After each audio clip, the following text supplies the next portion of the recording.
Yeah.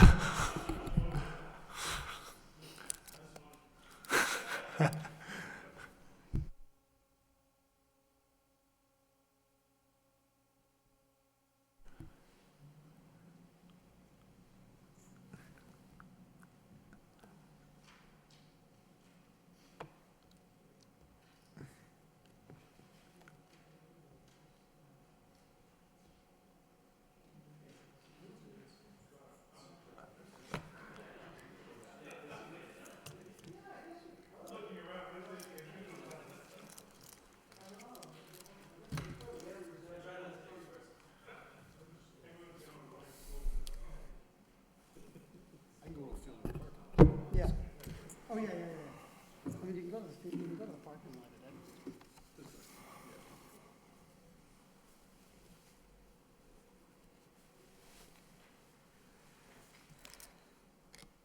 So the photo that they use for the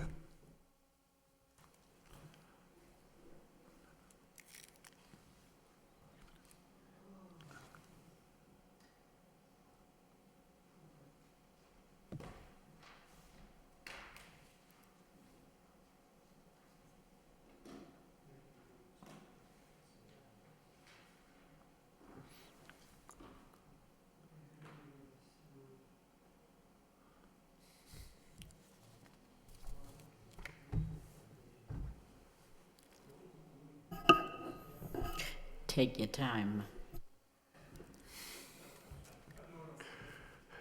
There's no council meeting after this, so there's no pressure.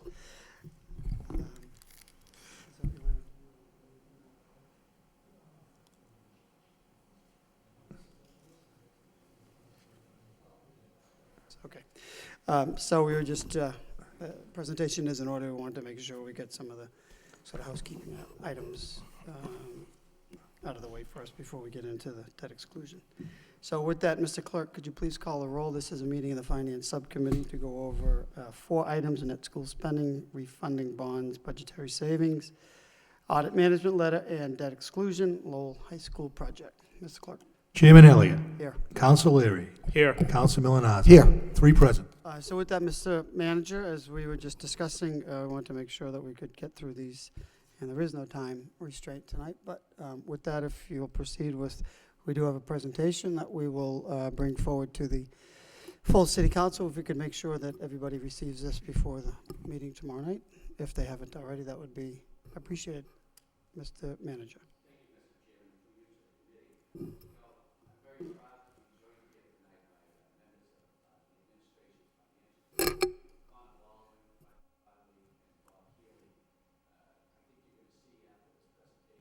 Is that the city is in sound financial straits, and they're doing a wonderful job. And that, in partnership with the city auditor, Brian Perry, is that our finances are very, very strong in the city of Lowell. I'd like to just start off the presentation with a discussion of net school spending, and then I'll turn the platform over to Connor Baldwin and the financial team to do the others. But first of all, the first graph that you see, I think, is a striking example of what's happened with our net school spending requirement.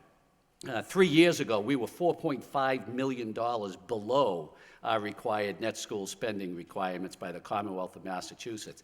And as you can see, in the last 3 fiscal years, through the efforts of this City Council, our net school spending has skyrocketed. By way of example, the fiscal year 16 actual net school spending as certified by the Commonwealth of Massachusetts totals $9.1 million. And our projected net school spending for fiscal year 17, the fiscal year we're in right now, is projected to be $8 million. You know, we don't have a lot to say about how the children are educated in the city of Lowell. But the major way that children are educated in the city of Lowell is that the school department has the financial resources to provide that education. And this city council, through your efforts, has, in the last 3 years, gone above and beyond to make sure that the Lowell School Department is receiving more than adequate money to educate the children of Lowell in a reasonable manner.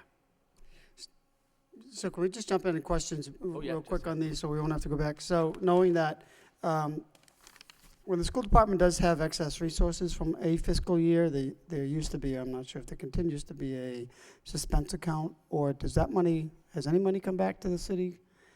My understanding, there was a surplus of about $600,000 last year.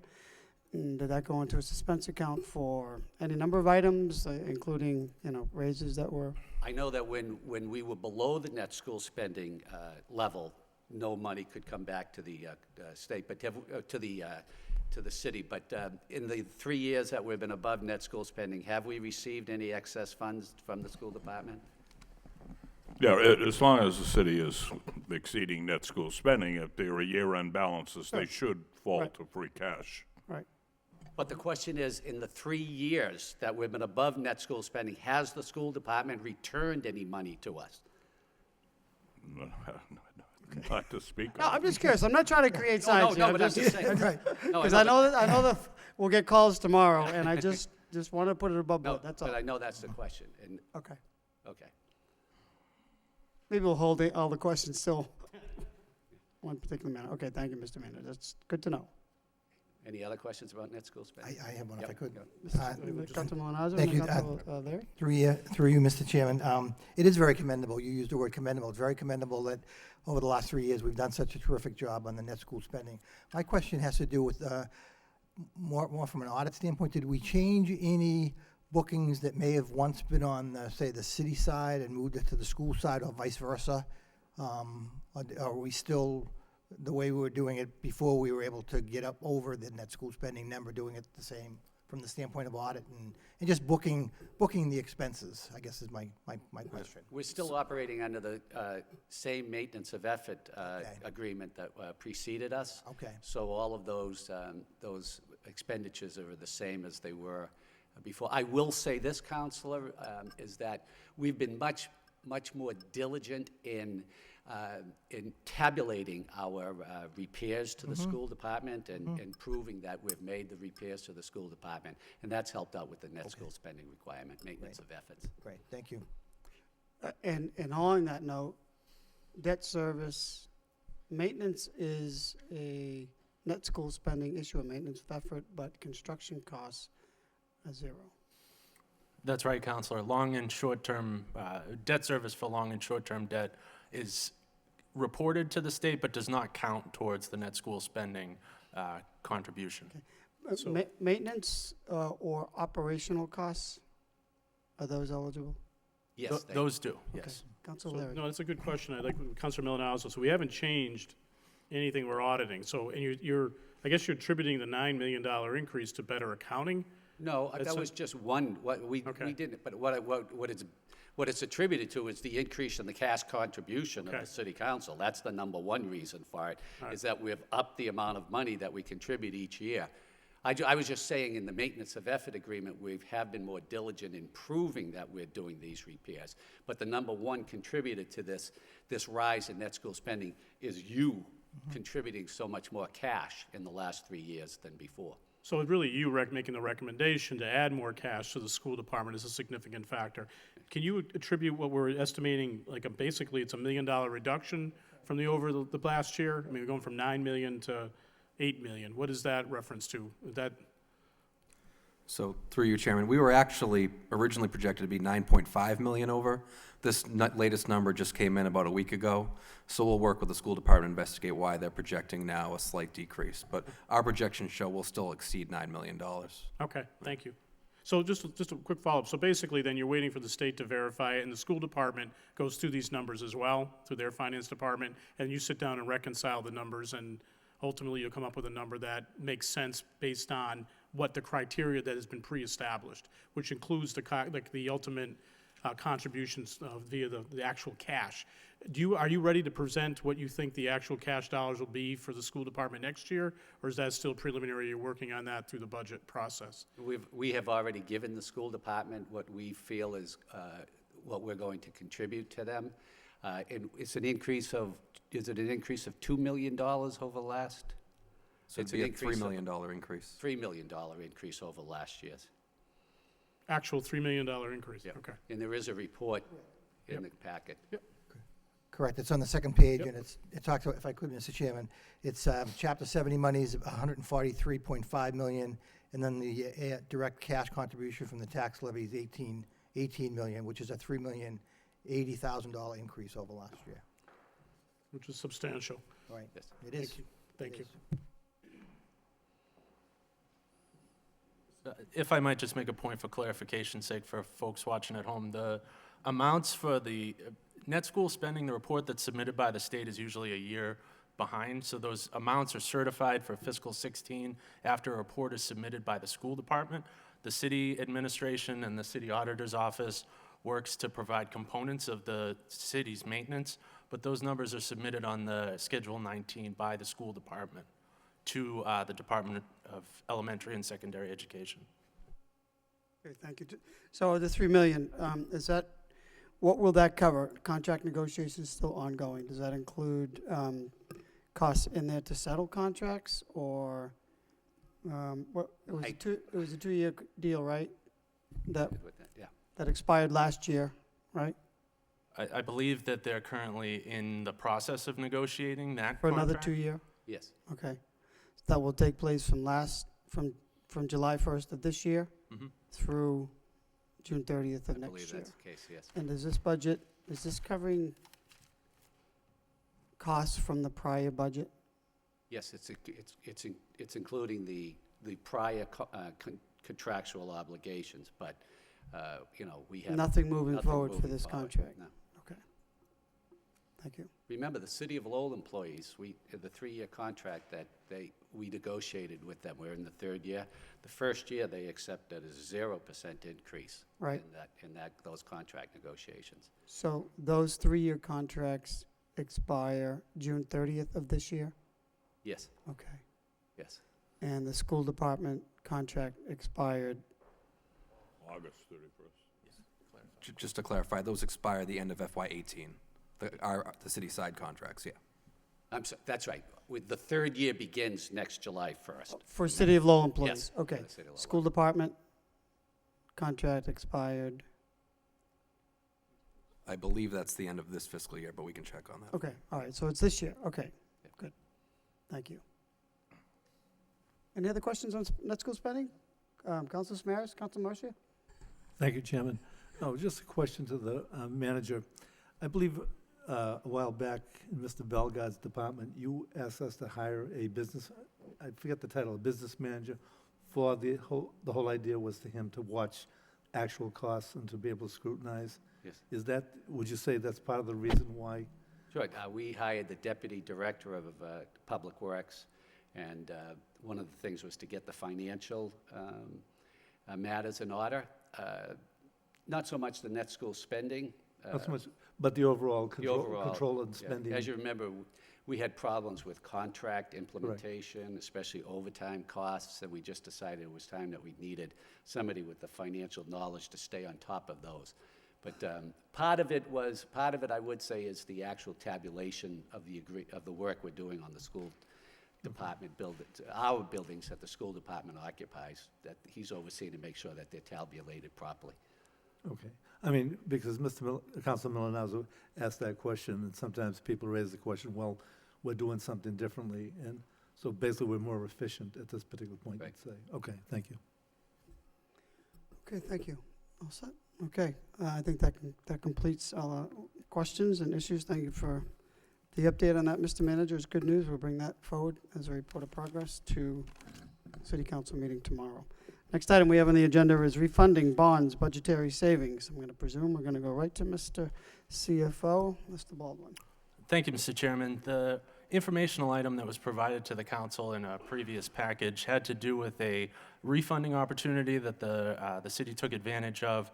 $5.5 million 11-year general obligation state qualified refunding issue. And for folks at home, this is similar to a refinance opportunity on a home mortgage, where you're able to take advantage of either a more favorable rate environment or a better credit rating to get a better interest rate on existing debt. And that typically provides a savings over a certain period of time. In this instance, the city was able to achieve a net savings of just over $600,000 for the refunding bonds. And as part of the refunding, we typically get a rating from Standard & Poor's or Moody's or Fitch or one of the ratings agencies. The copy of the rating was attached to the informational item. They had very favorable comments about the city's financial management and about the city manager and the council's policies and practices when it comes to finance and our budgetary flexibility. So we thought those were noteworthy in providing to the council. Yeah, no, I think that's good news. So can I just ask a question on the first bullet? We received competitive bids of $5.5 million for an 11-year general obligation for state qualified. What, in general terms, layman's terms, what is that a number of bonds that we have? Yes. That we've put together and then went back out for refinancing? Or can you just explain the state qualified refunding issue? Essentially, how you described it is exactly what happened. The city took a number of issues that were outstanding, so a couple of different bonds, so to speak. Some were sewer, some were existing debt for schools, school construction, where we had reached the call date, and I'll try not to get too technical, but essentially the period had elapsed where you can pursue a refunding. And we packaged those all up, and then we sold them as a package, as refunded to take advantage of the lower interest rate. And the debt service for the refunded bonds is lower than it was on the initial bonds, therefore providing the savings. Just for our viewers at home, we're not looking for our money back, not refund. We're refinancing, not looking So essentially for a it lowers our payments. We'd like to get a payments. refund, but Right, the debt is still existing for the same amount of time, but the payment we have to make on it is a little bit lower. it's and lower a little bit. Does the term stay the same? Term stays the same. Oh, that's very good. That's good work. And you periodically go through those bonds that maybe state qualified to, because I do see on somewhat of a recurring basis that we go through a refunding and significant money has been saved. So every year, at Every least year. once a year, we review with our financial advisors any opportunities for refundings that are available. And the state qualified aspect is we're allowed by the State Qualified Bond Act to attach to the state's higher credit rating. And that just allows us to get an even better rate by attaching their rating as the main rating on the bond. Well, that's a good point, and that was going to be my next question. What does a higher a higher rating do? And that you've just explained it. So the higher the rating, as it continues to go up, the stronger the opportunity for refinancing. And that differential between the city's rating and the state rating is used to be much further apart. I guess I'll frame it that way. The state rating used to be much better than the city's. However, our rating has increased over the last decade or so. So we're talking about a AA rating and a AA minus for the underlying rating. So it's almost no longer that much of a benefit for the city because of our financial position to take advantage of the state qualified bonds. Okay. Questions, Council Malinazzo, Council Leary? If I could, yes, thank you, through you, Mr. Chairman, to Connor Baldwin. The report from Standard & Poor's is very impressive. I mean, it breaks it down by debt service, by capital, by our conservative approach to budgeting and managing our funds. They also mentioned the fact that the savings by doing this refunding or refinancing, the net present value is $930,000. I used the number of $600,000, but it's very impressive to see the number at net present value of $930,000. So I don't know if you would just want to touch on the difference between the 660 number and then the 930 number, just again for the, because these bonds go back to 2005, 6, and 7, I believe. That's right. Yeah. So the difference is the difference between the present value savings and the budgetary savings. Right. So it's a function of the time value of money. Okay. Where it's more valuable to have the money right now Right. than to spread it over the several years. Right. And as part of this refunding issue, the city received a large payment because some of these were MSBA funded projects. So there was a component of this where the city received a large cash payment that will need to be used to pay future debt service.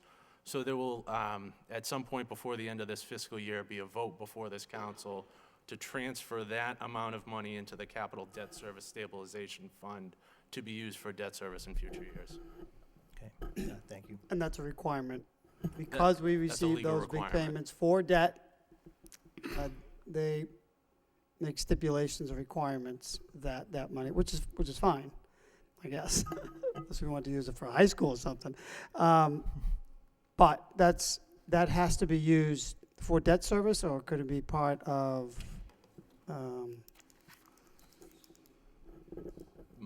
My conversations with bond counsel are that it has to be used for debt service, and the city has to be able to show that it was used for that purpose. okay, not necessarily for financing the schools, or yes? We can certainly have additional conversations on. I mean, what I mean, our the existing options- debt service on the other schools, and are Right. we close on paying off most of those, or we still have, I'm sure Stockloser is still, Maury, okay, we're not There's close. still a number of Okay. schools that are part of our debt service budget. Thank you. Council Larry? I think that's, first, I think it's a great report. I think Councilor Milonazo actually hit upon, it's actually really good. The only thing I would ask is, can we get an idea is like, how much of the, like the schools, we're talking about that later on, how much of that has rolled off with all the buildings they built in the 80s and the 90s, mid-90s? How much of that still exists? I can think of the Maury, the Stocklosa. There's probably a few others that are at the end of there or near the end of the term. What time frame does that roll off? And does that have any positive effect with the potential high school that we're going to be discussing for the next several months? If yes or no. I mean, I guess the way I would think about it, at least initially, is most of those schools will start to come off at some point, if not already, right around now. Will that have some type of positive effect on what we're looking at, or really a negligible effect compared to what we'll be facing? So according to our most recent audit, as of June 30th, 2016, the portion of the outstanding principal for schools for fiscal 17 was just over $3 million. That stays pretty constant through 2020 and starts to reduce over the next 3 years until we get to about 2024. And then you see it reduce about half. But there are purposes that remain, the debt service remains through 2036. Okay, thank you. Council Mercier? Thank you, Mr. Chairman. Through you to Connor Baldwin. For the simple talk where people are watching this at home, and for my own benefit as well, let's say, and this is far-fetched, but it's a scenario that I'd like you to try to explain to me. Let's say that we have a bond of $1,000. Let's say that. And the obligation is that we pay $50 a month for 5 years. Now we're turning it around and we do this refunding the bond. And it brings it down to less of a payment of $30 a month. How is this scenario, how is this saving money? You're still going to have to pay it off the same amount of time. You're paying just less money. How is this happening? Explain this to me in simple terms. What is the purpose? How did you save money by refinancing this bond? In simple terms. Interest rate is lower. Interest rate is lower. That's the bottom line. You still have to pay it off in the same amount of time. Principal is the same. We're not extending or stretching out the payment by any length of time. We're just saving money in interest payment. All right, thank you. So you still have to pay the $1,000 off, but you don't have to pay as much interest over the course of time. Connor, can you help the city manager over there with the? Okay. Councilor Samaras? All set. Anything else? I think we're good on the bonds. Good work. So the next item that was referred to the Finance Subcommittee was the fiscal 2016 basic financial statements, the A133 singular audit, and the accompanying management letter from Powers and Sullivan, our outside auditors. We've summarized here in the next 2 slides a number of the comments included in the management letter. The one that, I guess, you know, I'll let Brian jump in on some of these, but that we're really focusing on for fiscal 17, and we hope to have resolved by the end of this fiscal year, is the overall cash reconciliation. There's been significant progress, I'd say, in the last, 18 months or so in developing a process between the auditor's office and the treasurer collector's office to help ingrain the process in the everyday workings of both offices. And that has borne fruit, and we're reconciled monthly through the end of February currently.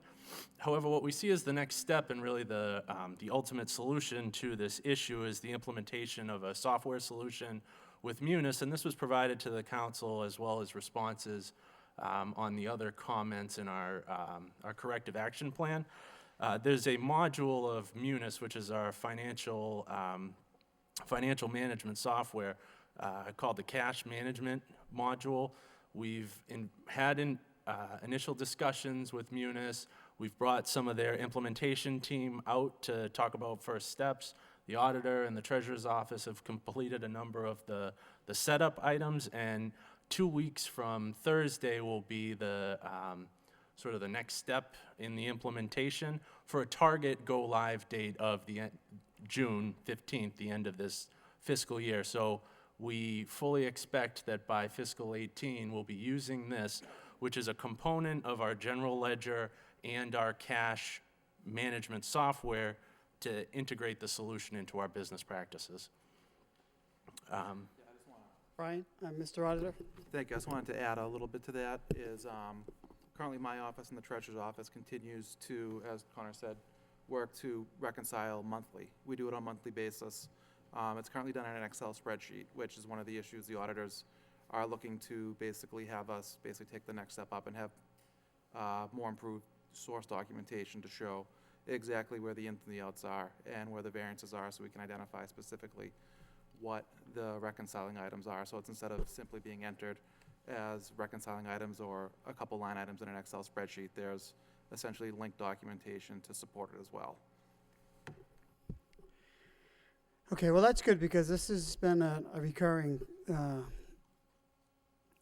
it's not a weakness, but a continuous issue for many years to reconcile between the auditors and the treasurer's office. So, okay, I'm good. Councilman Mazza? The only thing I would add to that, Mr. Chairman, is that every financial team likes to see a report that says no material weaknesses. And when you're looking at a $350 to $370 million budget, I mean, again, congratulations to the team.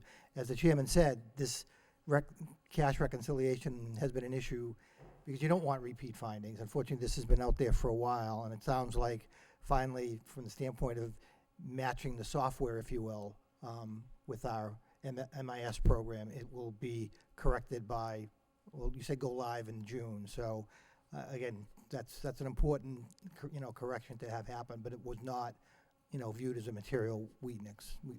So that's great. Just wanted to add to that as well, that a lot of the issues that you see both for the prior years as well as the current years, a lot of the issues really stem from just not having processes or procedures done properly, and that's one of the issues that I'm working with personally to ensure that my department does it, whether it's the fixed assets. We need to just basically improve our documentation, classification of both additions and deletions to resolve those, as well as some of the long-term debt, the transfer issues that you'll see on the current year. A lot of those were just stuff that hadn't been done with a specific, with no auditor in the office. There was no one with the skill set to properly do those, so I'm working to make sure that we get those resolved and off next year's financial audit. So how are you with cash reconciliation? How many months are you? We're reconciled through February. To February? This past February, Okay. correct. All right, good. But it's more of a, it's a manual process, and I'm wondering why it hasn't been updated to, I mean, Munis has a module, right? Okay. It does. It has a module, and honestly, it's a lot of effort to ramp up to basically incorporate not just the bank. There's probably 45 different bank accounts that the city has that we essentially have to tie into the system. Right. Plus, we have about over 500 different funds that we have to basically set new pooled cash accounts for, so when they hit it, we know exactly where the funds are going. So the setup's pretty intensive, but then once we get over that obstacle and once both sides are comfortable with it, it should make for great improvements on both sides. Are we still working to consolidate or eliminate some of those bank accounts? I mean, what once was it, the number?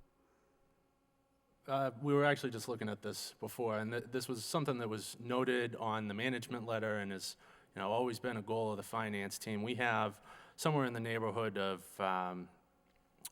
maybe 700 or 800 total accounts, and then 250 of those are marked as closed. Not every single one of those is actually a closed account where we can, shut it down. Some have history that need to be maintained for a certain period of time. But you're talking about over 500 active accounts in the city. So it's, just to give an idea of the scope of the city's. I mean, those are special revenue, or they're for grants, or. Capital projects. Yep, right. Agency funds. I mean, which is a good thing, because it's segregated by project, but over time, if they just remain, and there's really no review per se, right, of any of these projects? No, essentially, there's a couple of them that if they've been open and there's been no activity, it just has that tail of no activity showing for it, but. Is there any chance there is an account or a fund from 1994 for College Stadium? No. That's not one of the 700? Why am I not shocked now? Okay. And okay, you want to proceed on that? I mean, any questions from members on sort of the FY16 audit? I mean, anything else that you want? I mean, we do have the report in front of us. I think cash reconciliation is huge. I mean, fixed assets. Do you want to just go through briefly? Fixed assets is just GASB 34, right? Okay. Outstanding receivables, tax foreclosures. Can you just touch on those two items, Mr. Baldwin? Or Mr. Auditor, one of the two or both. So I guess tax foreclosures were reconciled to $1.08. right, and for the outstanding. That doesn't mean that's not what's owed, but right. that's the variance. Okay. For the outstanding receivables, that and several of the other current year comments, we've made significant progress, and you will see come off next year. We've written off all the motor vehicle excise prior to 2010, all the boat excise prior to 2010. And the real estate balances to 2011. However, we haven't written off all of the personal property that's outstanding. We engaged a third-party vendor to help in trying to collect those very difficult amounts that are outstanding. And we didn't want it all to hit the overlay account all at once, so we tried to stagger it. Myself, my deputy CFO, the treasurer, and the assessor have developed a plan to write it off over a staggered period of time so as not to negatively affect the budget in any one year or that year's overlay. Could you just explain why, I mean, particularly, well, I guess boats could be people don't own them anymore, or we don't know where they are, or, I mean, that's 2010, we're talking 7 years ago. But vehicles, same thing, they're off the road, Vehicles are one, it's a personal property that is can be very difficult to chase after a few years. Whether it comes to ownership or finding the owner, it can be difficult, and that's why some municipalities have turned to collection agencies, but their ability to collect is limited as well. We've had some significant success that we've talked about at the city council level, but there are a number of them out there. None of the individuals are necessarily a large balance, but in the aggregate, it does make up a significant amount of money that we don't want to just write off and say, all right, we'll forget about it, but we'll exhaust every avenue to try to people just recoup don't the pay. money. Personal property, people just don't pay, Mr. Healy? Well, I was just going to add, we have increased the awareness of anybody in tax indebtedness who was looking for a permit or a license. There is now a list of which is cross-checked at both the License Commission and the Building Department, so that people cannot get a contract or a permit or a license until they settle up on their indebtedness. So can I just go back to personal property? Typically, that's related to a business, correct? And if they don't pay it, do they get a separate bill? Today being the day we all get our tax bills, do they get a separate bill for personal property, or is that part of their real estate? Yeah, they get that They separately. do, okay. Yeah, that's correct. Hmm. And it could be a small business, like I said, you know, that. Oh, yes, I anyone- have to tell you, I've received a fair amount of complaints on people getting taxed for computers and keyboards and monitors, and that's probably a discussion for another day, but, And I just add that often these businesses are small businesses that go out of business, so to try to retrieve personal property is Okay. virtually impossible at that point. okay. Is there a threshold that we can raise this to? I mean, we're getting, some people get taxed on an iron. I mean, is there some level that, and I'm not saying that we shouldn't be upholding the law, but we also want to be able to ensure that these small businesses remain viable and they're not getting sort of hit over the head with too many fees or taxes. Is that statutorily? We can driven? certainly explore whatever options are available within Okay. the statute. Unfortunately, in some cases, our hands are tied by the Right. state If law. it's personal property and it's part of running a business, then that's what we have to Mhm. do. Okay. Okay, I think we're good. Anything else on the audit report that members have questions on?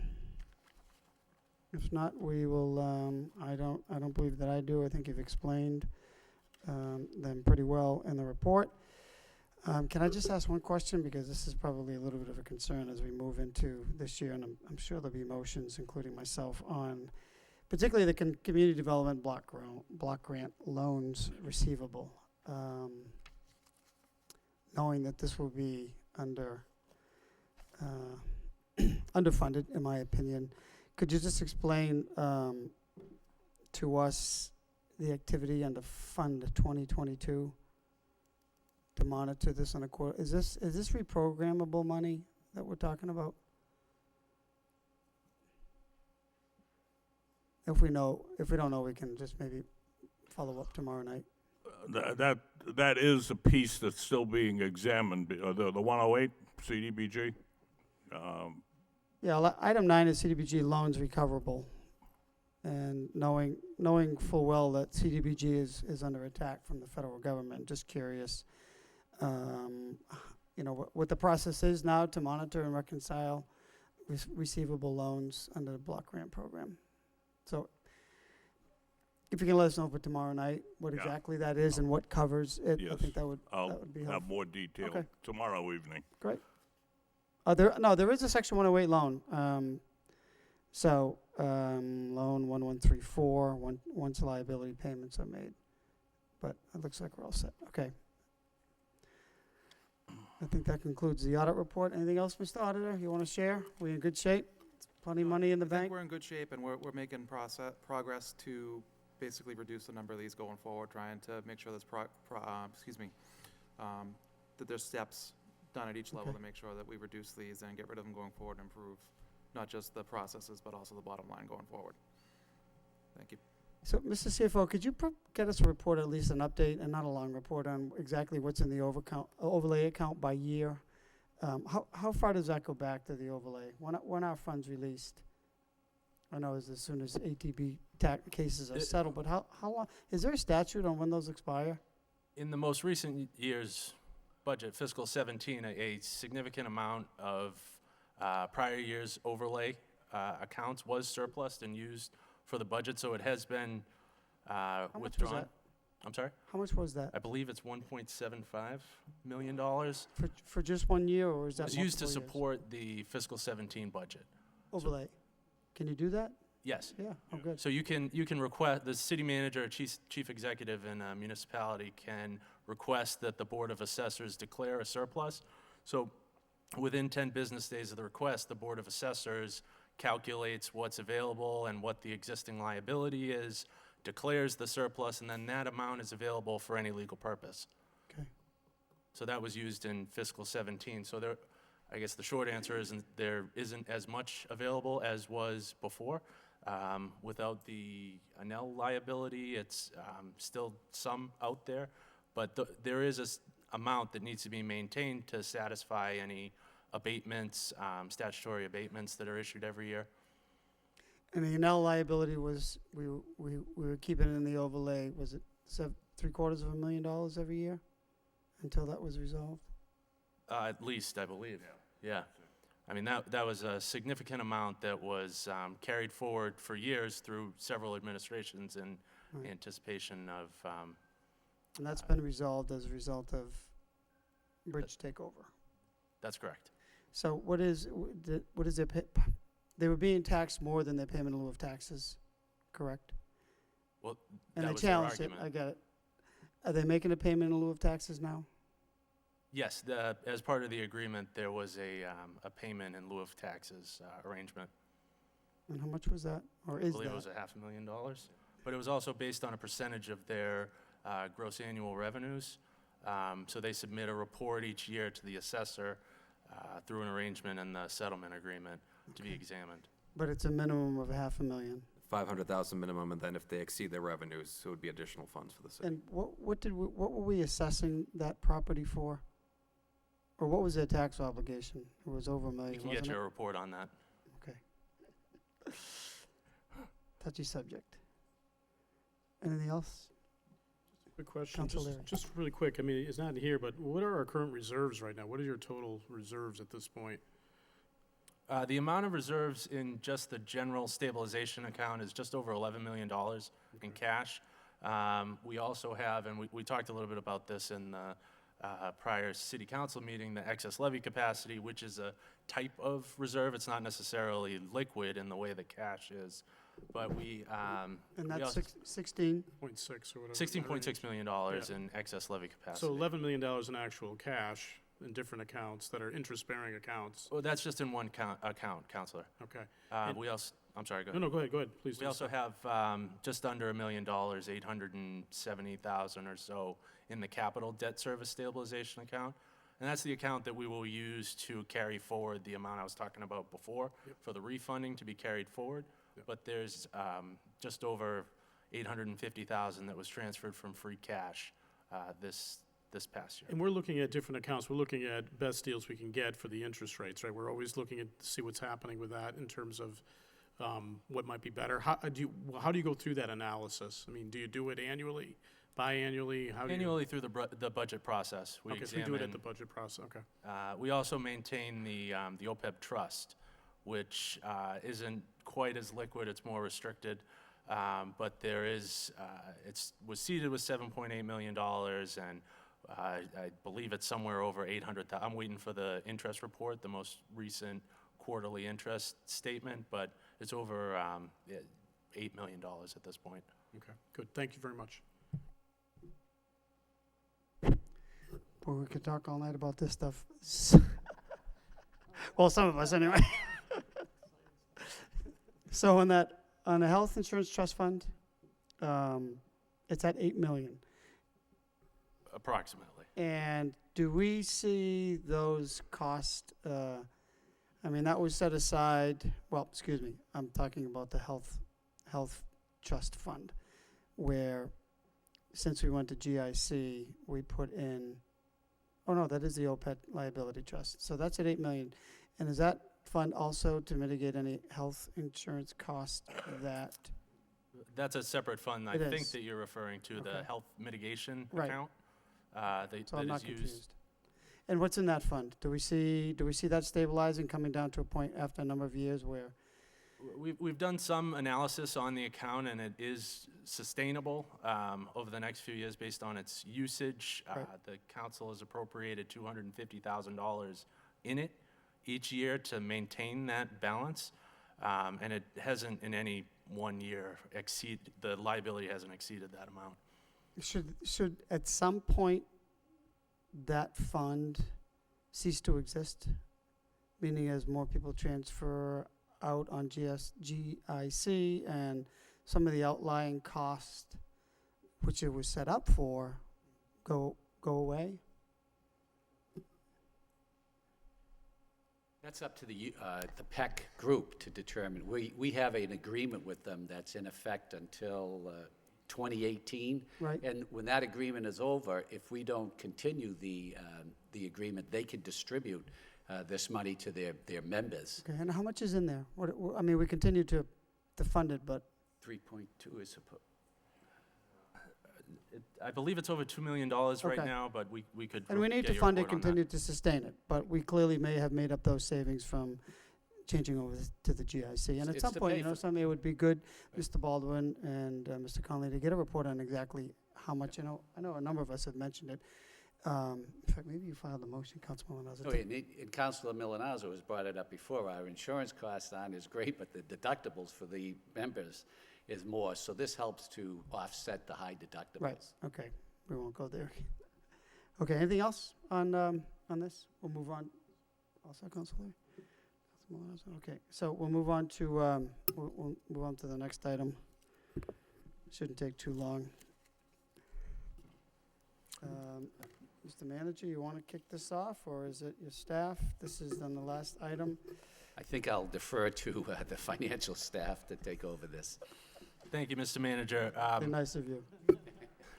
What we have on the screen here that hopefully the folks at home can see and what the council has before them is a chart that is intended to highlight the debt service budget over the next several years for the city.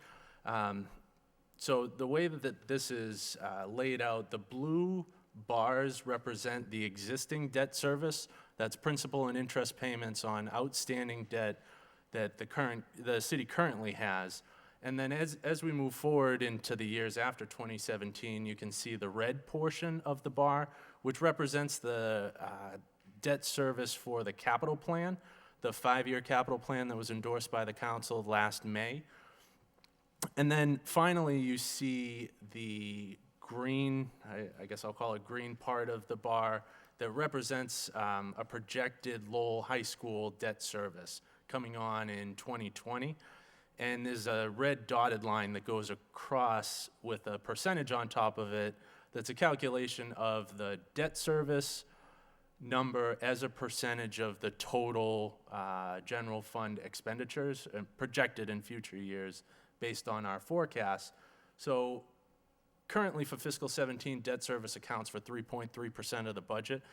If the city council were to continue to pursue the aggressive capital plan that was endorsed last year and take on the debt for the high school, by 2022, that debt service budget will account for about 6% of the operating budget.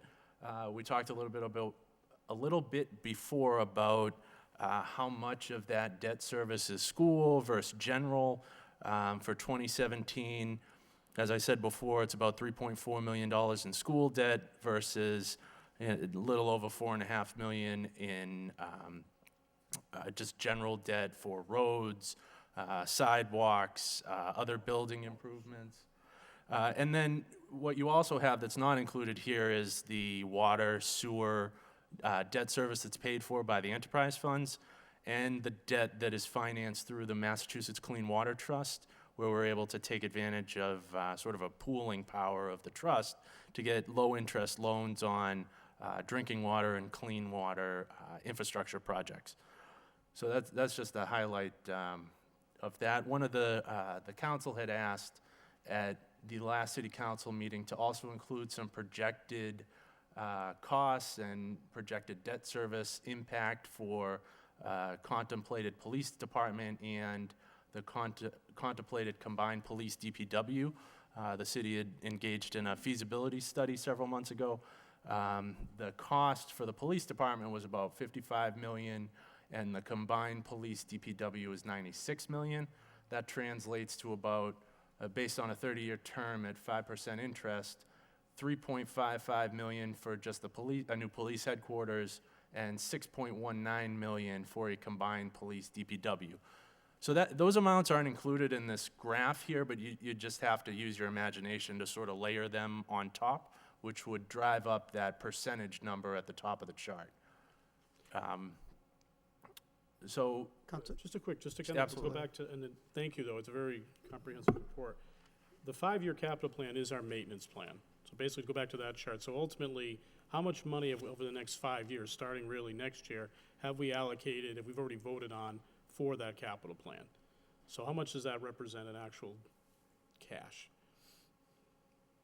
Because you got to break it up, because what we're doing here, you're looking at, we're gonna potentially fund a high school wherever it's located. Part of the reason is because maintenance plan, maintenance of effort. How are we doing in terms of improving our infrastructure? So the five-year capital plan that was endorsed, now the city council only voted voted on a loan order for the 2017 component of the five-year capital plan, and that was about $7 million. But in the 2018, about $7.6 million was programmed in the capital plan, $10.8 million in 2019, $10.5 million in 2020, and $11.8 million in 2021. So a very aggressive plan. Which I think is a good thing, because I think part of the issue that we have over, I don't know, a quarter of a century or longer is putting investment into buildings.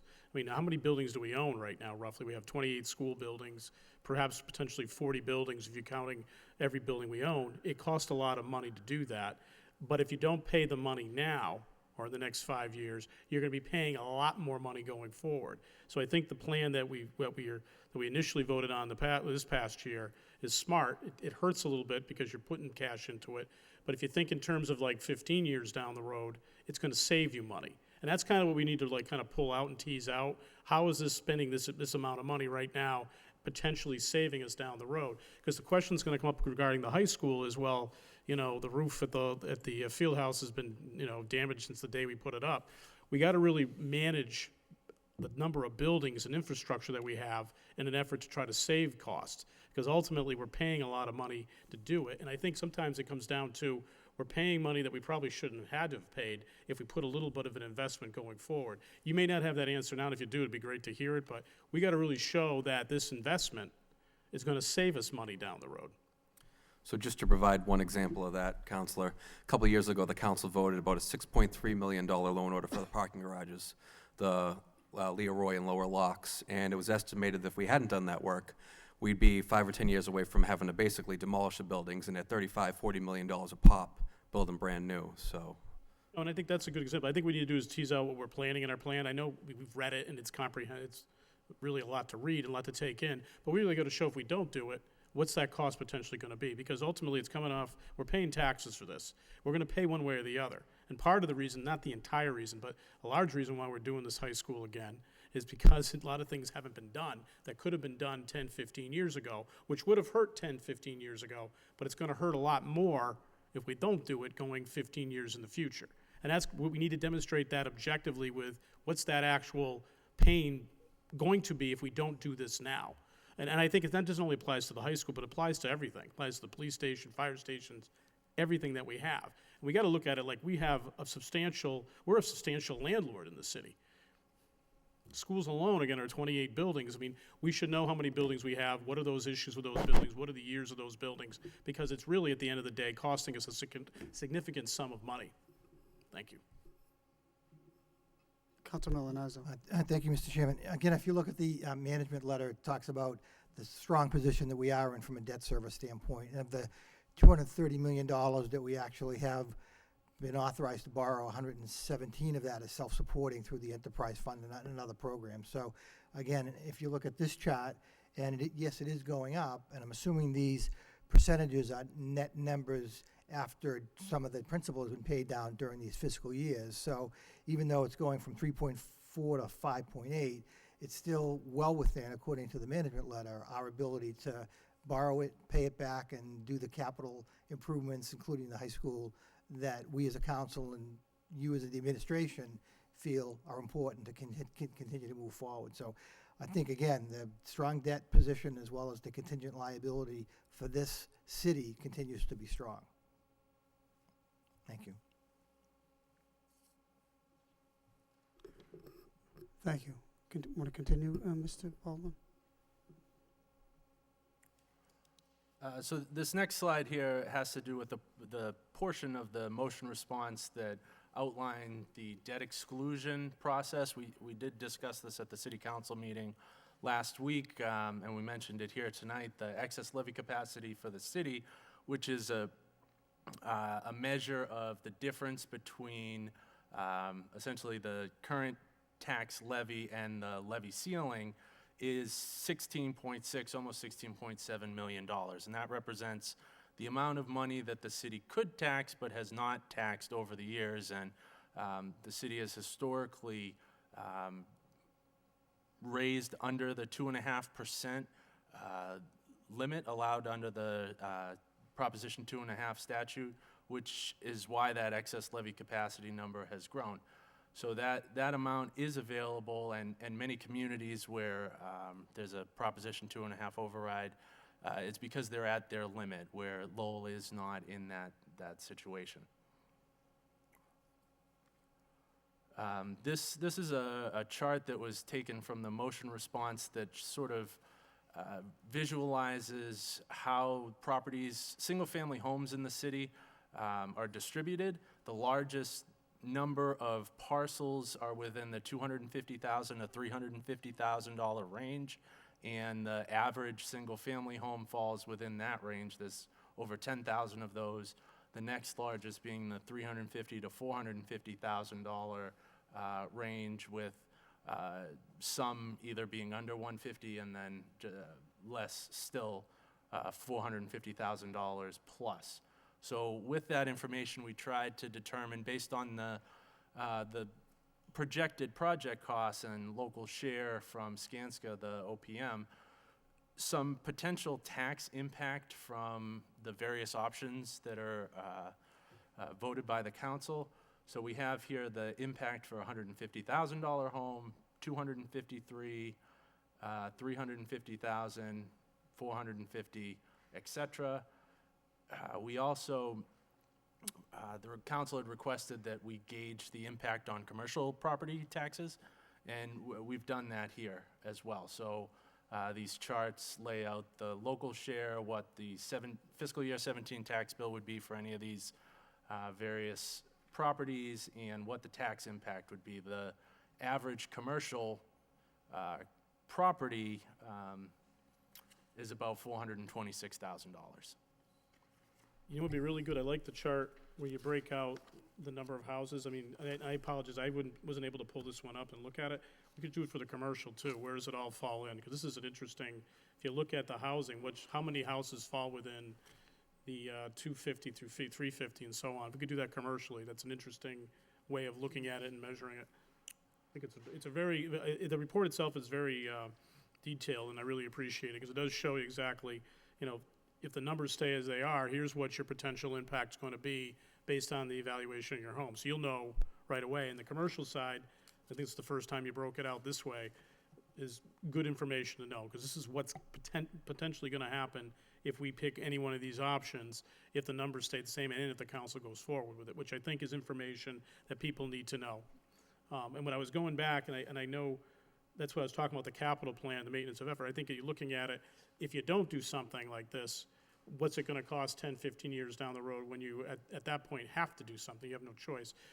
That's the point, I guess, really taking the point now. It's going to hurt now. Isn't going to be inexpensive.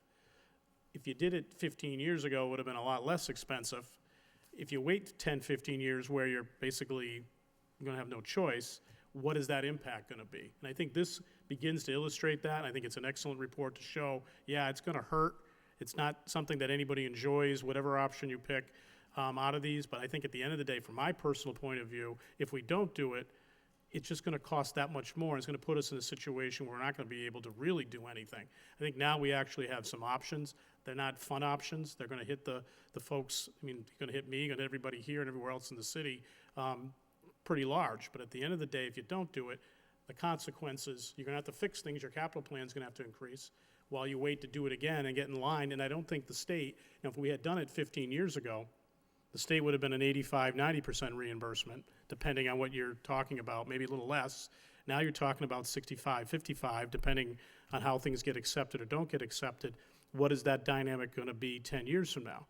I'm going to guess, and I don't know, it's probably going to be, 45, 35. I don't think it's going to get any better, I think, unless, the city, something drastic happens to the state. So I think as painful as it is now, it would be more painful, or quite frankly awful, if we don't do something. And we can argue about the location, which I think is the debate up until the next few months, which is an exciting debate. But at the end of the day, we're all going to have to pivot, whatever option that gets accepted or thought through, and fund it. whether we like that or not, because if we don't do it, it's gonna cost exponentially a lot more, and it's gonna hurt a lot more, and it's gonna have a negative impact, not only on the city, but ultimately on people saying, do I wanna stay in the city? So I appreciate, I think it's a good beginning to the discussion. There'll be a lot of differences of opinions, but you've laid out good information. I appreciate that. Thank you. Councilman Mazza. Thank you, Mr. Chairman. My question again has to do with what Council Leary just brought up relative to the reimbursement, and it's going to range from 55%, maybe as high as 68%.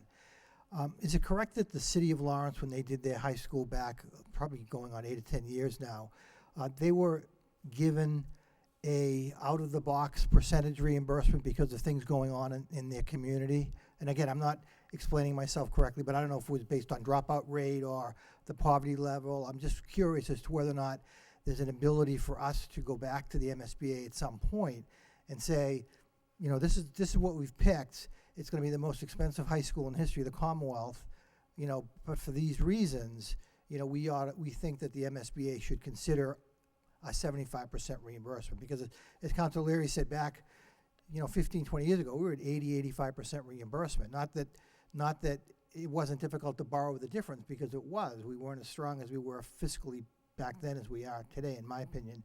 But is there an opportunity to go back through the legislature or through the MSBA to say the following, you know, whether or not Lawrence was able to do it? I don't know if we need to do more research in that regard, but again, if we're looking at 55 to 68%, it would certainly be better if we get that percentage higher than the 68.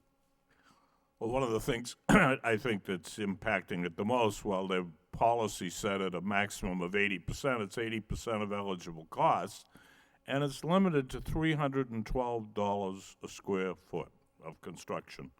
And I'm sorry, but you can't build anything in eastern Massachusetts for sure at $312 a square foot. So if there were be a rethinking, even though it doesn't produce magically additional money in the SBA bank, it would be to moderate the allowable per square foot construction cost, because it's just so below market. But I don't see that happening in the next year. Okay.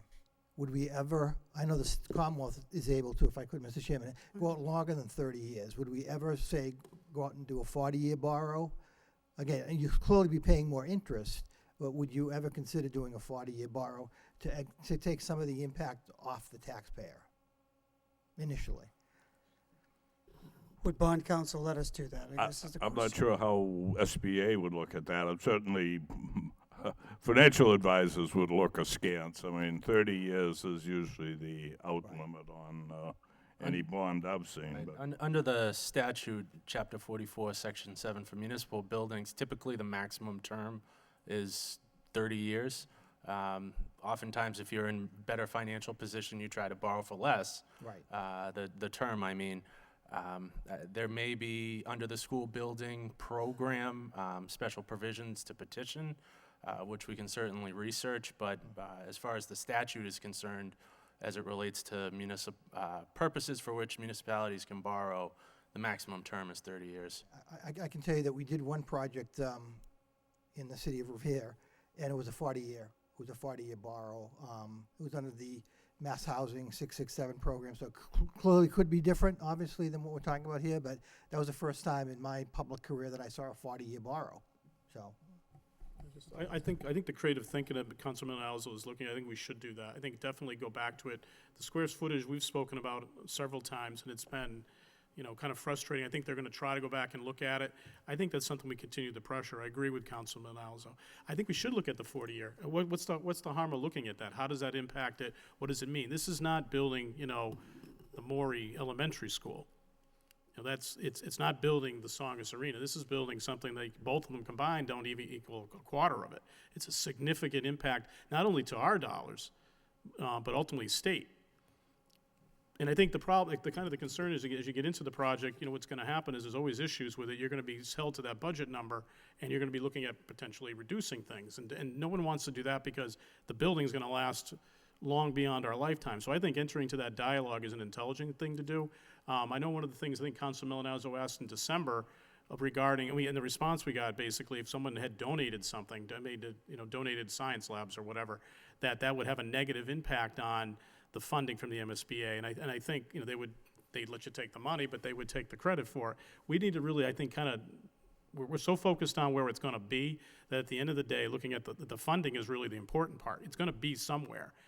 It's going to be better wherever it's located. We just want to look at it so it's not having a complete adverse effect on the city. You know, you're looking at the housing, you have some people that can clearly afford it, but you have a lot of folks in the city that are going to be really challenged to afford it. And it's great that we've had good fiscal management in terms of the capacity to do it, but it is a massive jump on one project. And then we'll be looking at the police station and other issues that are going to come up soon thereafter.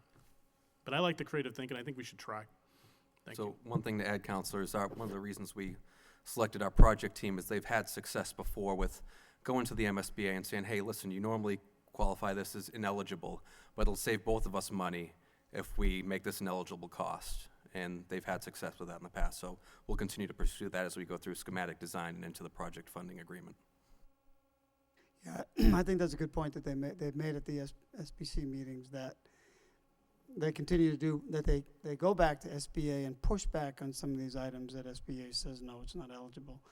But I think it's worth looking into for 40 year. I guess I get nervous when I look at this capital needs study, and we're at about 30 years right now with the 14 schools that we built, and we're looking at replacing a number of roofs, including the Green Elms, the Shaughnessy, at significant costs just for the roofs. They're staggering amounts, $680,000 for the Shaughnessy, $400,000 for the Green Elms School.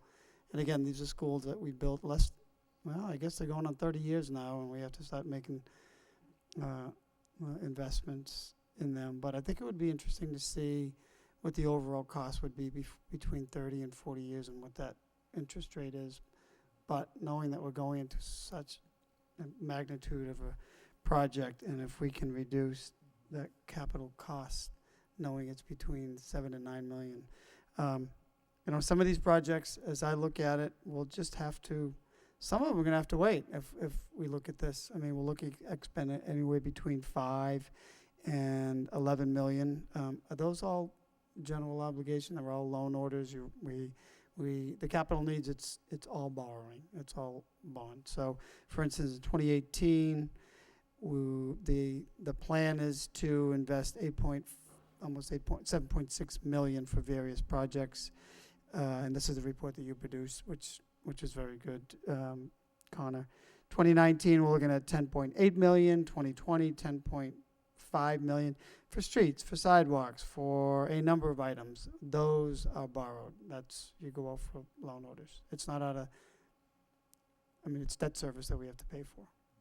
Okay, and that's factored into this chart that you produced for us. That's right, and that is based on, projected interest rates and borrowing costs from today in concert with our financial advisor. Okay. Okay, a lot on the plate. Council Samaras, Council Marcia, members of the committee, all set? Okay, well, we'll bring this forward for more discussion tomorrow night as a report of progress. Motion by Council Malinazzo, seconded by Council Leary to bring forward as a motion a report of information on progress. I don't think we need a roll call. All those in favor say aye, and the opposed, motion carries. Anything else? Thank you. No, thank you. Motion to adjourn by Council Leary, seconded by Council Malinazzo. All those in favor signify by saying aye, and the opposed, that motion carries. This meeting stands adjourned. I'm gonna pass on that one.